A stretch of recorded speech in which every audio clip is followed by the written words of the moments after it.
it won't be attractive. Thank you. Thank you so much, Mr. Banana. Just to add on that, Banana. So earlier we were saying acting is about storytelling. So politicians tell stories, teachers tell stories. So the other element, what you're referring to, is more adding colors to your performance, because that's charisma. That's what grabs people, when you add color to your storytelling. But we agree, what we're saying is acting is not limited to film, it's not limited to theater. It's a form of telling stories. It could be, my preacher is a good actor because he's telling stories. The politicians are good actors, they tell stories. It's all about telling stories at the end of the day. Film, theater, those are just mediums. It's convincing. Even when you are acting, you try to convince. Are you really serious with what you are doing? You convince through that acting. You bring it out from your heart by telling that story. Sometimes you can tell a story, but it's dry. You can't convince her. But if you put those other ingredients, which are adding colors to that. Yes. Thank you so much for that contribution, and we'd love to have some of those skill sets also shared with the rest of the audience as well. Okay. Thank you so much. My name is Leslie Shiwetha. Many might possibly know me as a TV presenter, but when it comes to the film industry, I call myself the late bloomer. I'm 43 years old. I've only had my first feature film out as a director just after 40, so that's very late. I'm sure that all the young people here oh, is this young? says Mr. Philander. Good to actually have you here. I wanted to be an actor for the longest time, since I was 14 years old. And I think when I was 15 years old, I acted in a stage play which was called Echoes from the Slums. It was written by Lucky Peters. I was a student at Khobabes at the time. And then I never really got the real role that I wanted. I remember we came to Windhoek and I was never really given the role. So I sort of like went backwards and I felt I was not good enough. But maybe my question here today is that last year I got a call from a lady called Hilary Shimi. It's a pity she's not here. She's a director. So I was acting in an LGBTQI film called Uno and Harago. And I was casted for the role and I got the role. And I was like, how do I sort of like behave in front of the camera and all those things. But what was eating at me psychologically was during the takes, when you have to redo it over and over again. It's like at one point I felt like I've done good enough now, but then the director keep telling you that it's like, we need to do it one more time. How do you sort of like almost encourage yourself to just keep on doing it consistently? Because at one point I just felt like, I don't think I'm good enough. They should just get someone else.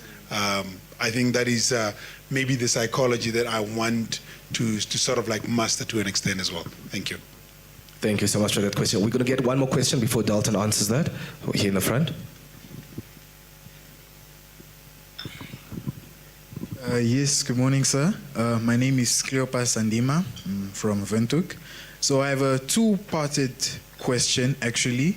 So the first one is, you mentioned we should try to audition as often as possible, especially in the whole acting business. So when these people that conduct auditions, I'm just curious, what exactly do they look at when they're conducting these auditions? Do they look at the qualifications you have? What arts of college did you study from? Or what credits do you already have? Or do they look at the present skills that you show them at the time, or like how you portray the role that you are showing them at the time of that audition? And the second question is, as young Namibians, what would you advise a young aspiring actor who plans on venturing into the the acting business, especially overseas and so forth. So that's all from me, sir. Okay, we're going to have Dalton answer that. I think maybe just to add to that question, Dalton, because it's one of the questions that we have on our questions, which I want you to actually conclude. But a lot of actors tend to, get one role, get a theater role. I can only take, my memory only take one question. I'll repeat it to you. So it's almost like, as opposed to saying, but there are so many more local stories to tell. It's like, I now already see myself in Hollywood. When you still need to go a very, very long way to get there, because the basis for me as a performer is always theater. Yeah, but maybe you can just answer those. Should we start with that other question? Let me try and remember. So you want to recap? The question is, during the takes, you sort of feel like, but am I really good enough? Yeah. I think the first thing you need to remember is, why are they repeating these shots?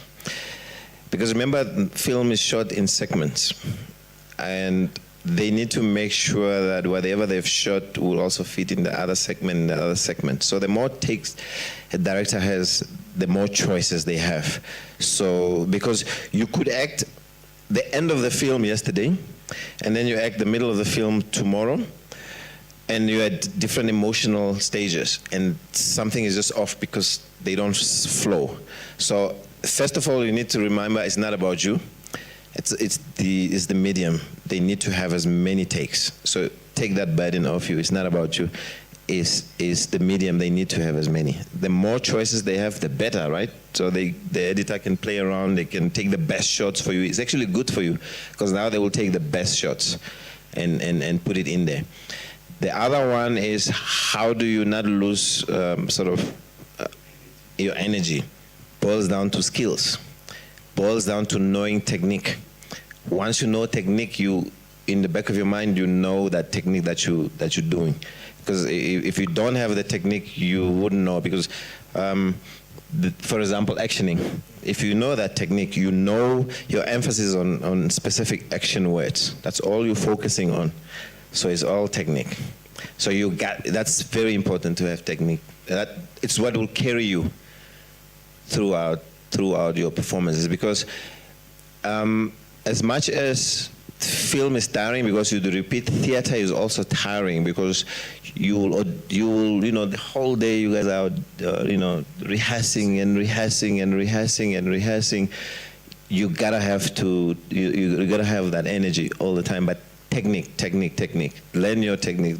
Some of these are on YouTube, some are on internet. Read, practice, attend workshops, that kind of thing. That's the fuel for your performance. The other question? The other one is, what do they look for? What do they look for? They're looking for the right person. They don't care about your qualifications, whether you have a degree or a PhD. That's not it. So number one, what we realize is, the first thing, your looks probably is half of passing through. When you walk through the door, they're like, oh, this character is sort of gonna fit in my film. But the rest of it is your performance, your skill set, how you adapting to the director's feedback. Because if you're looking for a colored guy from Rehoboth, and now here I show up, I don't have the look, right? It's cut already. So if I show up I fit the part, 50% is there already. And then the next is have you prepared? Have you understood what they're looking for? Try and give them what they want, and listen to the directors and adapt. Because at the end of the day, it's a creative space. Nobody really knows what they want exactly. Sometimes you have to give them what they don't know. You give them different ranges, and especially when you give them ranges, they like it because they know, oh shit, I didn't think of that. This guy is good. He could give me something I don't have. So play around. Don't be afraid. First thing, maybe they will do what they want. Ask for more takes. Can I do something different? Just come up with something. So give them ranges so that they are able to say, oh, this guy, I can work with him. We can do a couple of things together. Okay, we're going to open up the floor for 2 more questions, just for press of time. So we've got those hands risen. I want to take this opportunity to also just say, okay, those 3 hands, just to welcome Mr. Philippe Talavera, Tim Hubschler, who's also here, Mr. Freddy Philander, and Mr. Banana as well. Why I'm highlighting this, because I also have a question for them, specifically to Mr. Philander, because I did a play with him, and I think that would also answer Leslie's question. During rehearsals, he constantly said, learn the Afrikaans in this manner. And I constantly felt, but okay, English is good because, it's okay, but my mother tongue is Afrikaans.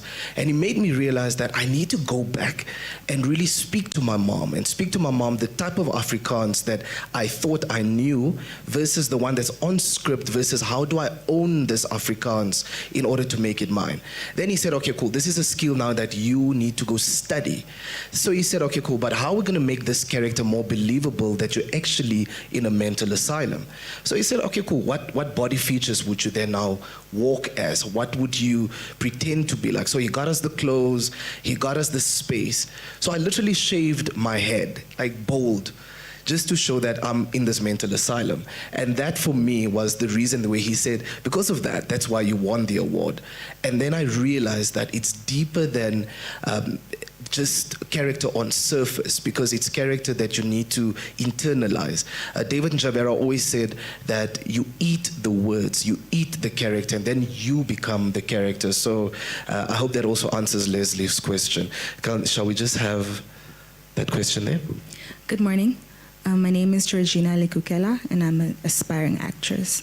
I wanted to ask, with regards to embodying emotions, or when you have emotional roles, how do you approach it, especially aspects like crying on cue? Because I've heard so many people advise and say, if you're looking for an emotional response, like for example crying, delve into your past and look for a memory and tap into that. But what if you get so caught up in that emotion that you can't even continue? How do you handle situations like that? Thank you for that. Can we just have the next question on this side? Okay.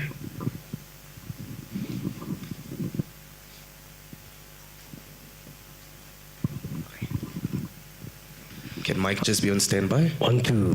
Yes, hi, thank you. Thank you. My name is Johan Engelbrecht. I'm also an aspiring actor. I think my question today is more to Adriano as such. I was thinking there, we've got FAN now, we've got the Film Commission, all that thing. I was wondering if it's not, apologies if there is something like this, but if we cannot maybe arrange to have like an amateur association or amateur body or amateur club for actors in Namibia now. Put the producers and directors just to the left.